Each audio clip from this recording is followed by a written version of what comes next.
আমার চ্যানেলে তোমাদের সকলকে স্বাগত। আজ আমরা ক্লাস 8-এর রায়ান মার্টিন প্রশ্নবিচিত্রা থেকে বাংলার দ্বিতীয় পর্যায়ক্রমিক মূল্যায়নের 7 নম্বর স্কুল সলভ করব।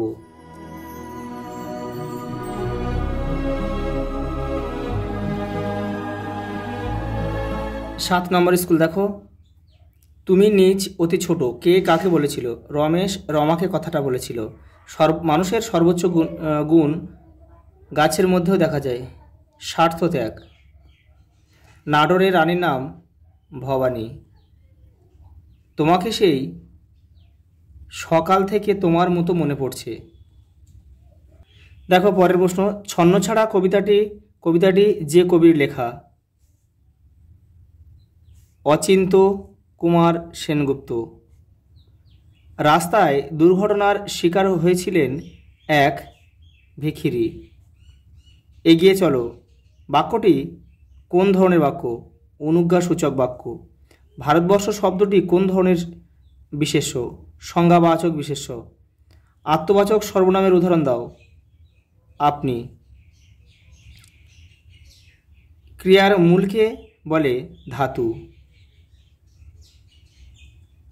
আমার বেশি উদ্যম ও শক্তি থাকলে একখানা বই লিখে ফেলার চেষ্টা করতাম। এখানে ও হলো সংযোগ অব্যয়। যত বড় হচ্ছে তত যেন যা তা হয়ে যাচ্ছে। এটা কি ধরনের বাক্য? জটিল বাক্য। পরেরগুলো দেখে নাও একটু। 2-এর দাগের কি বলেছে? এই রূপে নিরাপদে বৃক্ষ শিশুটি ঘুমাইয়া রইল। বৃক্ষ শিশু কিভাবে নিরাপদে ঘুমিয়ে থাকে দেখে নাও। তোমাদের টেক্সটের 85 নম্বর পেজে রয়েছে উত্তরটা, দেখে নাও। এই যে বৃক্ষ শিশুটি মাটিতে চাপা পড়ে বা ঢাকা থেকে শীত ও ঝড় হইতে রক্ষা পেল। এই রূপে নিরাপদে বৃক্ষ শিশুটি ঘুমায় রহিল। অর্থাৎ আমাদের লিখতে হবে কি, যে বৃক্ষ শিশুটি মাটিতে ঢাকা পড়ে ঝড় আর শীতের হাত থেকে রক্ষা পেল এবং নিরাপদে বৃক্ষ শিশুটি ঘুমায় রহিল।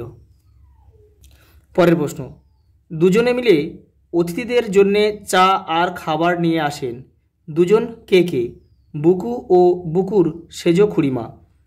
তারা কি কি খাবার নিয়ে এসেছিল? ভালো ভালো সন্দেশ, নিমকি, সিঙ্গাড়া। আমরা তাকে শুধু নাটোর বলেই সম্ভাষণ করতুম। কে কাকে নাটোর বলে সম্ভাষণ করার কথা বলেছে? অবনীন্দ্রনাথ ঠাকুর জগনীন্দ্রনাথকে নাটোর বলেই সম্ভাষণ করার কথা বলেছে। বুকু কোন স্কুলে ভর্তি হয়েছিল? আদর্শ শিক্ষা প্রতিষ্ঠান।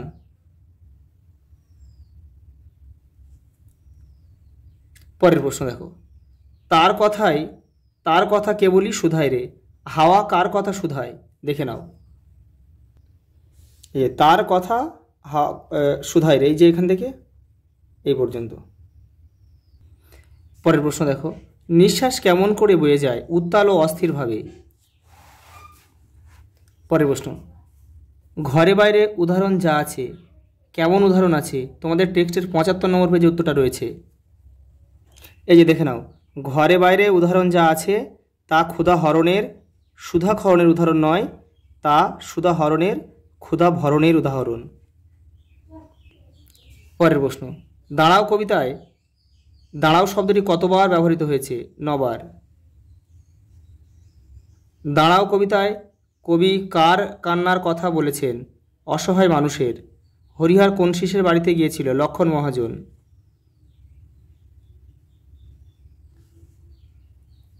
বাবাকে অপু কৃপার পাত্র হিসেবে বিবেচনা করে কেন দেখে নাও।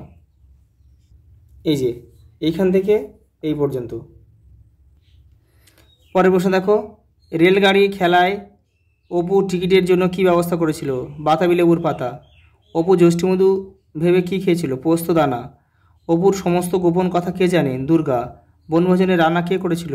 দুর্গা। পরের প্রশ্ন 3-এর দাগে দেখো, মানুষ খাঁটি কিনা চেনা যায় শুধু টাকার সম্পর্কে। কার কোন প্রসঙ্গে এই উক্তি? এই সম্পর্কে মানুষের কোন রূপ প্রকাশিত হয় দেখে নাও।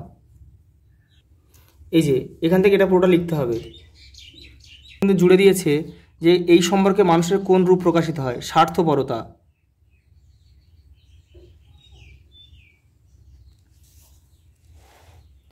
পরের প্রশ্ন, কষ্টে পড়িয়া ইহাদের মধ্যেও কেহ কেউ চুরি ডাকাতি করে। কিভাবে উদ্ভিদেরা কষ্টে পড়ে চুরি ডাকাতি করে দেখে নাও। এই যে এখান থেকে এটা লিখতে হবে, এখান থেকে এই পর্যন্ত।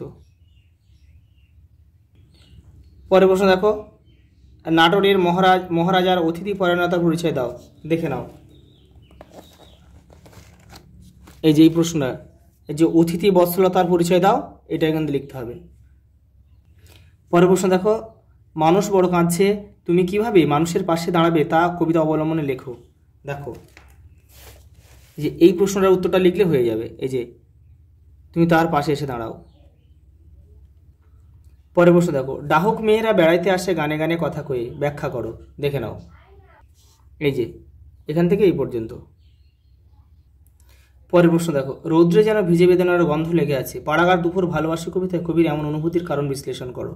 দেখো এই যে এই প্রশ্নটা, এটা কিন্তু তোমাদের পড়ে একটু ছোট করে লিখতে হবে, অনেকটা রয়েছে।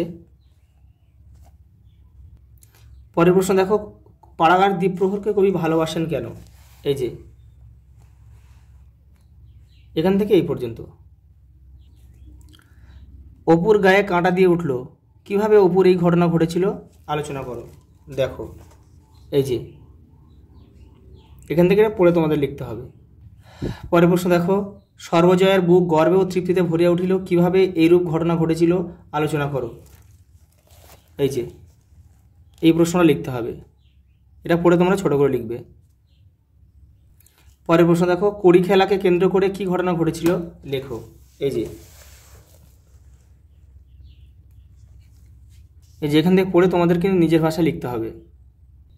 পরের প্রশ্ন দেখো, ব্যাকরণ থেকে দিয়েছে, ছেলেটির অঙ্কে মাথা আছে, এখানে মাথা শব্দটি কি অর্থে প্রযুক্ত হয়েছে। বুদ্ধি, অঙ্কে ভালো বুদ্ধি আছে। নীলাঞ্জন খুব সোজা লোক নয়, বাক্যে সোজা শব্দটি কোন অর্থে প্রযুক্ত হয়েছে। এখানে কিন্তু খারাপ, সোজা মানে এখানে খারাপ, সোজা লোক নয় অর্থাৎ সে খারাপ লোক।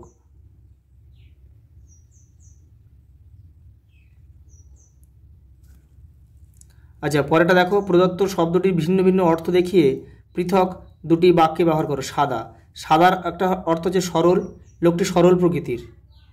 সরল প্রকৃতির বললাম না, সাদা দিয়ে বাক্য রচনা করতে হবে, লোকটি খুব সাদা সিধে। পরেরটা অলিখিত, সে পরীক্ষায় সাদা খাতা জমা দিয়েছে অর্থাৎ কিছু লেখেনি।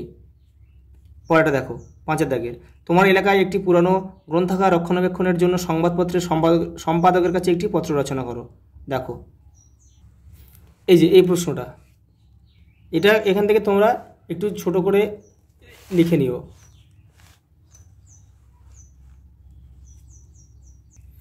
লাস্টের প্রশ্ন, তোমার অঞ্চলে বিশুদ্ধ পানীয় জলের অভাব দূর করার লক্ষ্যে কর্তৃপক্ষের দৃষ্টি আকর্ষণ করার জন্য একটি বহুল প্রচলিত সংবাদপত্রে সম্পাদকের কাছে পত্র লেখো। এটা তোমরা নিজেরা করবে। আজ এই পর্যন্ত, দেখা হবে পরের ভিডিওতে।